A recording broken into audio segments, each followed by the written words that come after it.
J'ai démarré l'aïkido avec Maître Noquet en 76-77.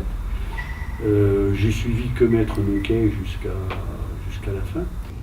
J'ai eu cette rencontre avec Maître Noquet qui pour moi était l'aïkido qui me convenait. Je ne suis pas sûr que si j'avais rencontré un autre aïkido, je serais ici avec vous en discuter. Si Maître Noquet avait fait une autre discipline, je n'aurais pas fait d'aïkido, j'aurais fait peut-être ce que la discipline de cet homme qui était profondément remarquable. J'avais une relation quasi filiale avec Maître Noquet. Et de ce fait-là, on est d'autant plus investi dans le fait de vouloir retransmettre ce qu'on a reçu, un petit peu comme quand on veut le retransmettre à ses enfants. C'est vrai que c'était un peu une sorte de maître spirituel, de père spirituel, ça c'est tout à fait clair. Donc il a une importance extrêmement importante dans ma vie d'homme, dans ma construction. Et tout ce que j'ai pu avoir et intégrer et absorber avec Maître Noquet, on a envie de le retransmettre de cette manière-là. Et je ne sais pas si j'aurais pratiqué l'aïkido de Maître Ueshiba d'avant-guerre. Ce qui m'a plu, c'est l'aïkido justement de Maître Ueshiba accompli, et puis surtout de cet homme qui nous transmettait un héritage vraiment à la fois spirituel et technique. C'est vrai que l'aïkido a beaucoup évolué depuis cette époque-là, comme il a beaucoup évolué depuis Osensei Ueshiba, qui a créé cet art extraordinaire au Japon. Ce qui me semble intéressant à retenir du parcours, de l'itinéraire de maître comme Maître Noquet, c'est qu'il a démarré après la Deuxième Guerre mondiale. Il a été reçu 56e ceinture noire auprès des maîtres Kawashi.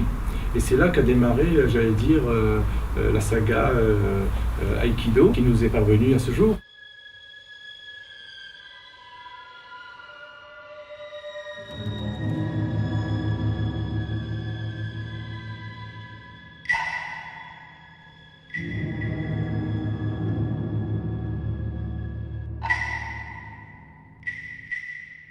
J'ai commencé, j'avais 17 ans. Je me suis dit, il faut avoir des muscles pour ne pas toujours être tombé par les copains de l'école et tout ça. Alors je me suis fait des muscles, je suis devenu professeur de culture physique. J'ai monté à Angoulême une salle culture physique, un cabinet de kinésithérapie également. Et après, il y a le maître Kawashi, qui est le fondateur du judo français, qui était là. Et il est évident que j'ai voulu faire du judo. J'étais tout jeune, j'avais 12 ans, et mon père voulait nous faire des arts martiaux. L'art martial le plus classiquement, j'allais dire, pratiqué à cette époque, c'était effectivement le judo. Il est rentré dans un club, bar magie, le hasard total, Maître Noquet officiait sur le tatami. Et là, mon père et, j'allais dire, les 3 enfants d'Isiens se sont retrouvés à assister à un cours où il y avait très peu de pratiquants, mais où il y avait le charisme de cet homme. On est tout de suite tombé passionné de la discipline. J'ai commencé en 1972 à cause d'un copain. On était tous les deux à la recherche d'un sport. Et je me suis retrouvé dans un dojo à enfiler un kimono, à pratiquer l'aïkido à Hyères. J'ai commencé l'aïkido un peu par hasard, à savoir que je voulais apprendre à me défendre. J'étais plutôt gringalet quand j'étais jeune.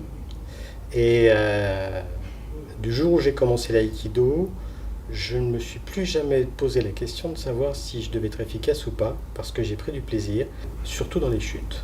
J'ai rencontré Maître Noquet justement lors d'un stage. Le club de Hyères organisait un grand stage national avec Maître Noquet où on avait 200 ou 250 participants qui venaient. Et j'étais dans les tout petits grades et je l'ai rencontré là. Je crois que ça devait être la 2e année où j'ai fait l'aïkido. Je suis allé dans un premier stage qu'il animait, où j'étais un peu ébahi de voir autant de ceintures noires dans un club sur un tatami. Il y avait peut-être 200 ceintures noires. Je vois encore Maître Noquet avec ses hooké en train de faire une discipline dont j'avais aucune idée, je n'imaginais même pas que ça existe. Et puis après, j'ai eu la chance de le côtoyer beaucoup sur la fin de sa vie, parce que je l'ai accompagné pratiquement dans tous les stages qu'il faisait en France. Donc en 1949, il a rencontré Maître Mushizuki Minoru, qui est arrivé donc à cette époque-là du Japon, pour faire connaître l'aïkido. Et quand j'ai vu travailler cet homme, je me suis tout de suite inscrit au cours. J'ai trouvé ça remarquable. C'est des mouvements, n'est-ce pas, très ronds, très beaux. Les chutes n'étaient pas plaquées au sol, on ne se tenait plus. Il n'y avait plus de position préarrangée. Et c'est pourquoi j'ai considéré que le judo et l'aïkido, les deux ensemble, c'était quelque chose de très, très complet. Et je suis parti par le 2e maître qui est venu en Europe, qui s'appelait Tadashi Abe. Et il m'a dit, vous, André Noquet, vous avez l'air d'aimer beaucoup Aikido. Il faudrait donc que vous voyiez maître Ueshiba, qui est le fondateur de l'Aikido. Et je peux me dire que je suis le premier dans le monde, n'est-ce pas, à avoir été invité directement par le maître Ueshiba et dans sa famille même. Je prenais les repas avec le maître, je couchais par terre et je me levais le matin à 5 heures. Et il fallait nettoyer. Et je nettoyais le dojo avec Maître Tamura et Noro aussi, Masamichi Noro. Et nous étions dans le dojo et pendant 1 heure, et après, le maître arrivait et on commençait le son. Et on s'entraînait 5 heures par jour. C'était un peu un enfer. Hein.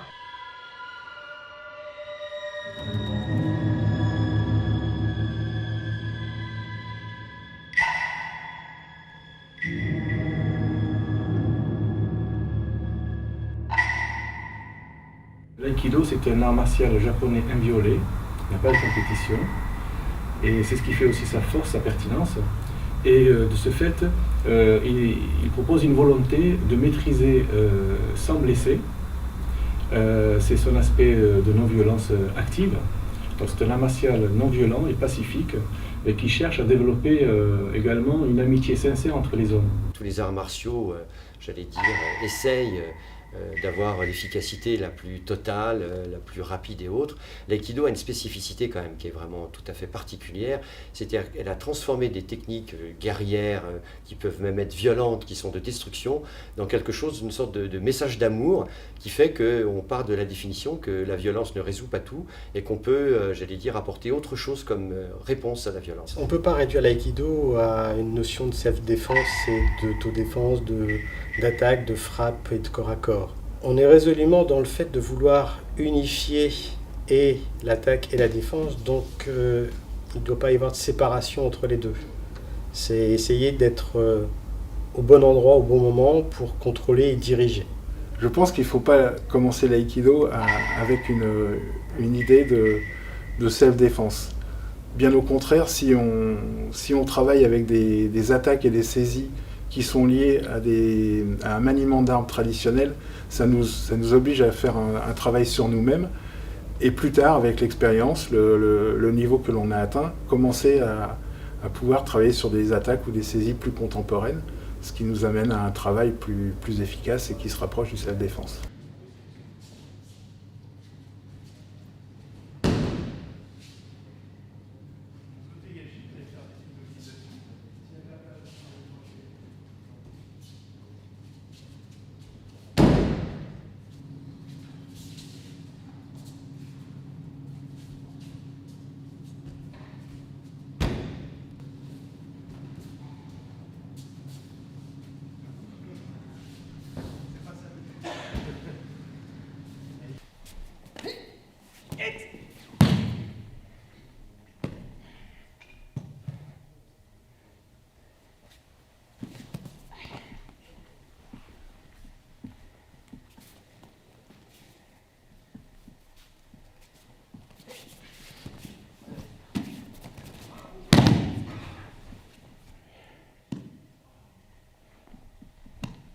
L'aïkido ne se limite pas à de la technique.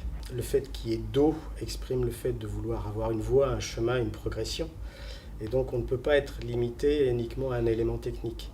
Il y a nécessairement une recherche d'aller au-delà de l'élément physique. Au fil de ma pratique, l'aïkido m'a énormément apporté. Donc je dirais à différents âges de ma vie, quand j'allais dire on a le sentiment de toute puissance et on a envie de mettre un peu de paix dans un monde violent, j'ai toujours été partie prenante pour défendre la veuve et l'orphelin. Et maintenant je suis heureux de moi quand tout d'un coup je sais que je n'ai pas géré par la violence ou par faire mal à quelqu'un, mais au contraire par cette forme d'aïkido un peu subtile qui est finalement éviter le combat dont Maître Noquet nous parlait sans arrêt. Hein. Maître Noquet souvent répétait « projetez votre cœur plutôt que votre épée ».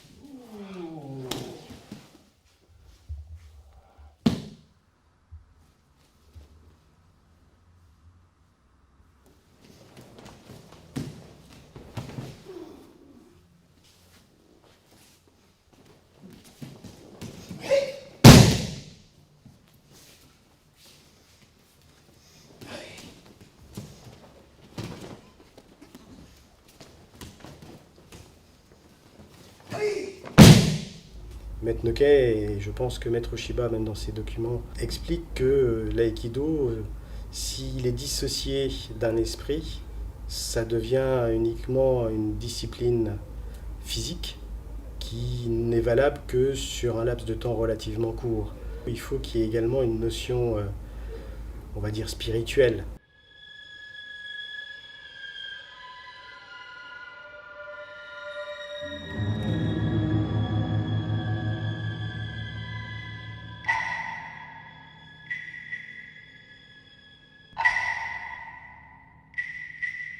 Uke Tori, ce sont les deux protagonistes d'une technique de mouvement. Uke, c'est celui qui va jouer le rôle de l'assaillant, il va porter une attaque, et le Tori, il va être là pour gérer cette attaque, qui va lui permettre non pas de jouer un rôle d'agresseur, mais essayer de réagir, mais avec cette attaque, et qui va donc guider, on dit guider le ki, dans un mouvement tourbillonnaire, avec l'idée de contrôle. Et l'intérêt de l'aïkido, c'est justement de pouvoir alterner les deux parties. La partie Uke et la partie Tori. Et j'ai beaucoup appris en étant Uke, peut-être même plus que si je ne l'avais pas été. Parce que grâce à ça, j'ai pu découvrir la technique de l'intérieur. Parce qu'en plus, le corps, en recevant les techniques et en subissant, donne plus d'informations que le côté visuel uniquement, qui peut être tronqué, où on ne va se focaliser que sur une partie de la pratique. Là, on a la globalité en un seul élément. Uke est vraiment une grande richesse pour Tori. Ce qui est intéressant aussi dans la pratique de l'aïkido, c'est que Uke c'est un rôle réciproque. Uke devient Tori à son tour et vice-versa. Et ça apporte énormément dans une compréhension de la technique et dans une construction de la relation de pratique au-delà d'un combat, je dirais. Le rapport Uke-Tori arrive dans une étape, pas dans la première étape pour moi. Je crois qu'il y a d'abord la partie sur soi-même à travailler. Sa découverte personnelle de son centre, comment on va fonctionner, surtout en aïkido parce que c'est complètement différent d'une pratique purement physique où les commandes au niveau du geste ne se font pas directement sur les muscles qui vont être sollicités mais doivent toujours passer par le centre. Et à partir de là, c'est une démarche complètement différente. Et tant qu'on n'a pas mis personnellement en place une découverte de centre sur des exercices très très simples comme lever un bras et chercher à le lever par son centre, bon, on ne va pas pouvoir fonctionner. Et après, le problème, c'est de fonctionner avec Aïté ou Uke, on l'appelle comme on veut, peu importe. Là, il y a une relation de centre à centre. Et là, il faut entrer dans la découverte du centre de l'autre et du rapport de ces deux centres entre eux qui amènent des énergies.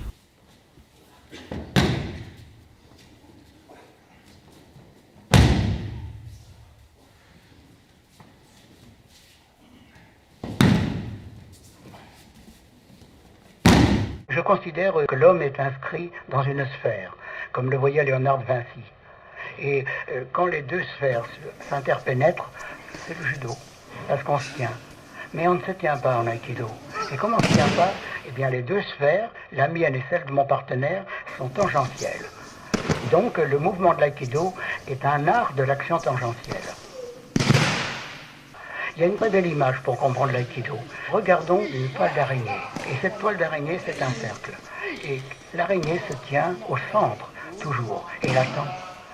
Et moi aussi, dans mon cercle, j'attends. Et quand quelqu'un dépasse, rentre dans mon cercle, c'est à ce moment-là que je peux agir.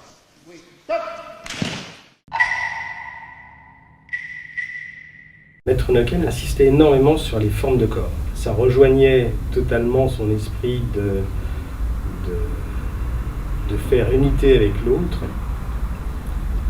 Et pour lui, ce qui était une forme de corps, une belle forme de corps, c'était une forme de corps où on avait une continuité dans le mouvement avec l'utilisation de ce que donne le partenaire comme énergie.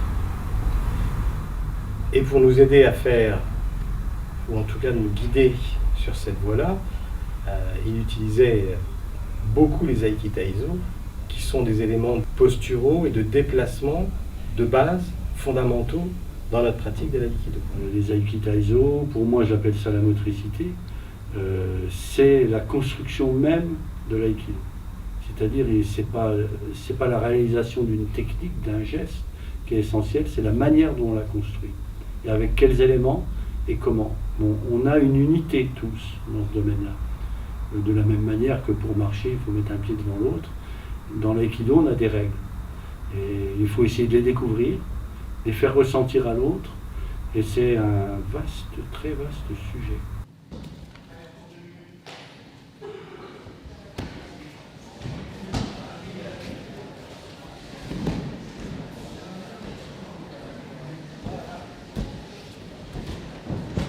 Mais ce qui est également important à retenir avec des postures, c'est ce qu'on appelle dans notre jargon technique le shisei. C'est une attitude mentale et une attitude qui se voit de l'extérieur et aussi une attitude qu'on a de sérénité, de disponibilité qui est peut-être moins visible et qu'on doit retrouver dans nos postures de manière générale lorsqu'on aborde une pratique. Elle est personnelle à chacun. La forme de corps, le visuel du corps humain, déjà à vous voir, vous êtes tous différents d'aspect extérieur. Alors ne parlons pas du corps en mouvement, il est différent pour chacun. Chacun a son expression. Par contre, on a tous la même mécanique de construction. Et c'est ça qui est important.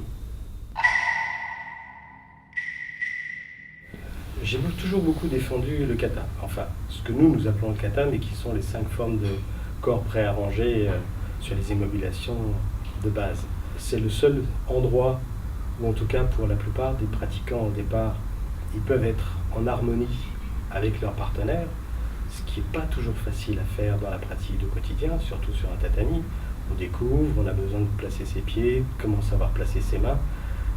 Le kata étant un peu plus codifié, on est plus dans une relation avec l'autre. Donc on va pouvoir effectivement s'attacher à cette sensation d'harmonie avec lui, de non-opposition, d'utilisation de l'énergie. Et le deuxième élément, qui pour moi est aussi important, c'est la précision dans l'exécution de la technique. Et cette précision qu'on va pouvoir travailler d'une manière peut-être plus intense dans le kata, va être utilisée au quotidien dans le reste des techniques. Et donc pour moi c'est un peu une pierre angulaire dans l'enseignement, parce que on va faire exploser, ou en tout cas catalyser, dans 5 formes de corps préarrangés, la totalité de ce qu'on va avoir à mettre en place ailleurs. Dans le kata, on va s'orienter sur ce que je disais, à la fois la précision et à la fois l'harmonie.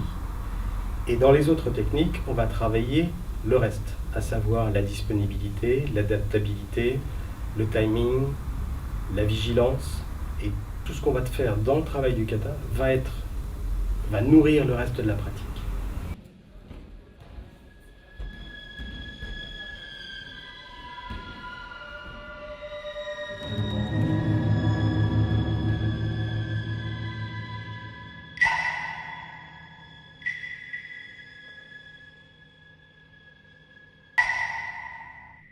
J'ai reçu l'enseignement japonais et j'essaie de transcender un peu, de faire un peu ce qu'on appelle en religion un écuménisme, n'est-ce pas, d'essayer de mettre l'enseignement global des Japonais avec l'enseignement cartésien, et c'est pas facile. Les Japonais, ils pratiquent le Aikido d'une manière un peu différente que les Européens. On pratique les mouvements pendant des heures et des heures, et les mêmes mouvements. Ça décroche du mental et ça se transmet au corps. C'est l'aspect zen de l'aïkido. Et quand il a pratiqué le mouvement 1000 fois, l'esprit est complètement parti.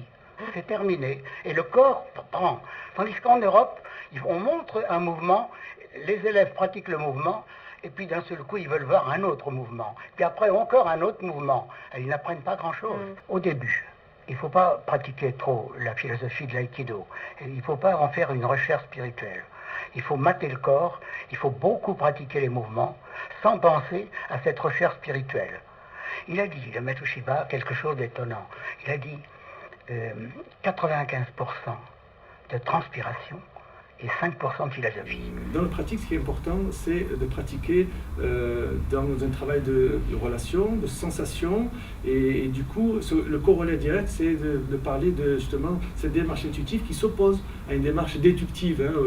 Donc on a le verbe, on a aussi le geste, on a l'exemple, et dans notre enseignement, on privilégie davantage ce travail de sensation qui repose sur une démarche intuitive. Si on veut apprendre à l'autre, par l'intuitif, ça va prendre beaucoup plus de temps.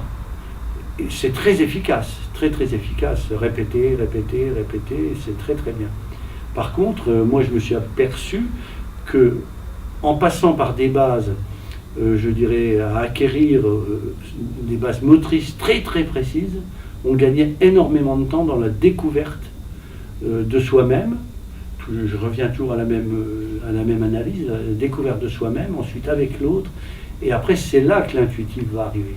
Mais il arrivera beaucoup plus vite par cette démarche de découverte. L'aïkido est d'une certaine manière une forme d'éducation, même si c'est une éducation qui passe par le corps en premier, de façon à pouvoir amener l'esprit à autre chose, à se dégager pour aborder la relation aux autres.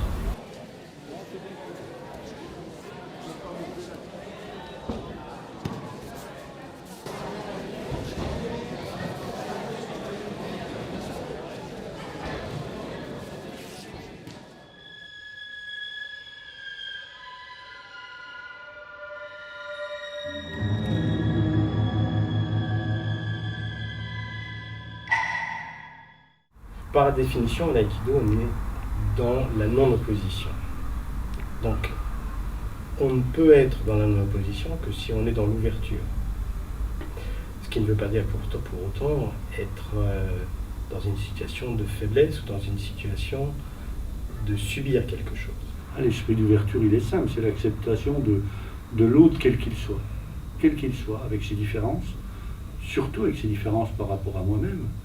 Mais c'est vraiment cette acceptation. Donc cette ouverture, elle doit être constructive et elle doit être orientée sur le fait d'être avec le partenaire et pas d'être contre le partenaire. Maître Noquet nous a donné, j'allais dire, le désir d'apprendre à voir l'autre différemment, pas comme une menace, mais comme une occasion finalement d'être bien à l'aise avec lui. C'est cet échange, cette tolérance de ne jamais vouloir imposer son idée, mais quand on en a une, de vouloir quand même l'exprimer. Et ça, c'est important. Et de se faire écouter en plus. Et ça, c'est encore plus difficile. Parce qu'on croit avoir découvert quelque chose, on pense qu'on est dans la bonne voie, on se trompe peut-être.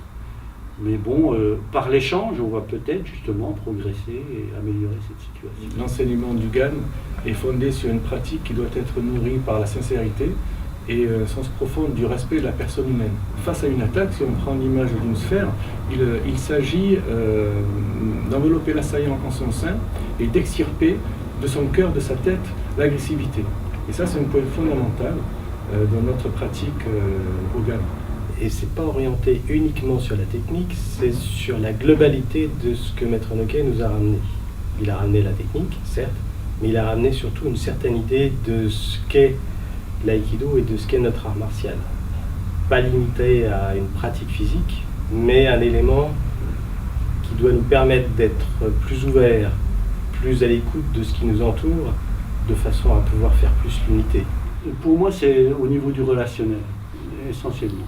Le relationnel, le rapport à l'autre, et je crois que c'est le point essentiel de la pratique aïkido.